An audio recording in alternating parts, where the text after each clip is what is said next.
all bets are off to how the monarchy will survive without the Queen, who is the one person who protects it. The Queen is Britain's longest-reigning monarch and has been on the throne for 70 years.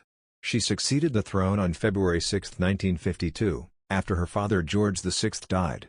Most of us cannot remember a time when the Queen was not on the throne, and Graham Smith, CEO of Republic, claims that the Queen has a deference that the rest of the royal family do not possess.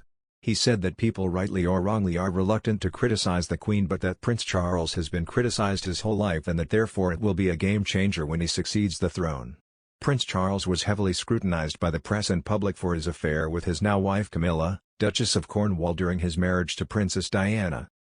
More recently, the Prince of Wales was also called a hypocrite for a speech he made at COP26, where he called for countries to pull together to tackle climate change despite himself flying around on private jets and helicopters. Speaking exclusively to Express.co.uk, Mr. Smith said, "I think that the monarchy is in a lot of trouble because the one person who protects it is the Queen. People, rightly or wrongly, are reluctant to criticize her directly and the blame tends to shift to other people, but that deference and unwillingness to criticize is not going to be inherited by Charles. People are very happy to criticize and challenge him, and obviously even more so his sons and his brother.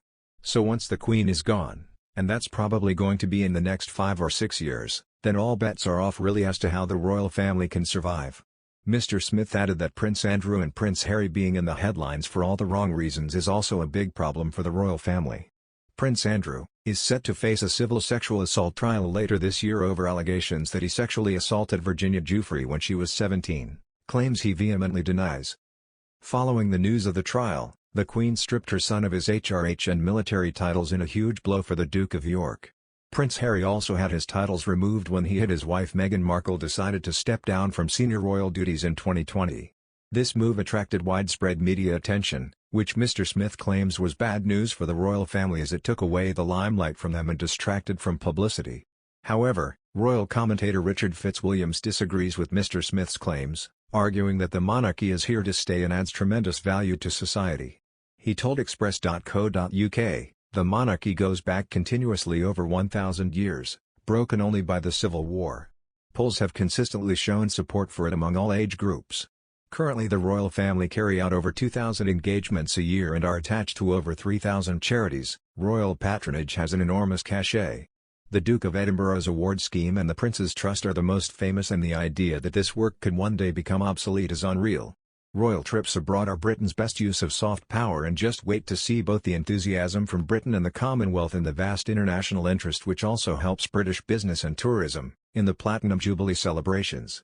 Looking to the future, the Cambridges and their family do remarkable charitable work and also carry out sensitive missions such as William's visit to Israel and the occupied Palestinian territories. His future path to kingship had previously been boosted by the Queen, but never before has the monarch so directly referred to his future role as sovereign. The tricky question of whether the prince would take on the non-hereditary role as head of the Commonwealth when monarch was resolved in 2018, when the Queen made a rare and public personal appeal at the Commonwealth Heads of Government meeting in London for Charles to be chosen for the duty. "It is my sincere wish that the Commonwealth will continue to offer stability and continuity for future generations, and will decide that one day the Prince of Wales should carry on the important work started by my father in 1949, she said. World leaders confirmed he would eventually succeed his mother in the symbolic role when king. Then the Queen paid her a poignant tribute to the prince at a party to celebrate his 70th birthday the same year. With the Queen giving her blessing to Charles and the Duchess of Cornwall as a future king and queen, it marks a significant milestone in the prince's destiny and in his relationship with his mother. The monarch, who has become the first British sovereign to celebrate a Platinum Jubilee, has called on the public to support the Prince and the Duchess when the end of her reign eventually marks the start of her son's. Charles himself will issue a statement on the Queen's historic accession day on Sunday in honor of his mother's record-breaking reign.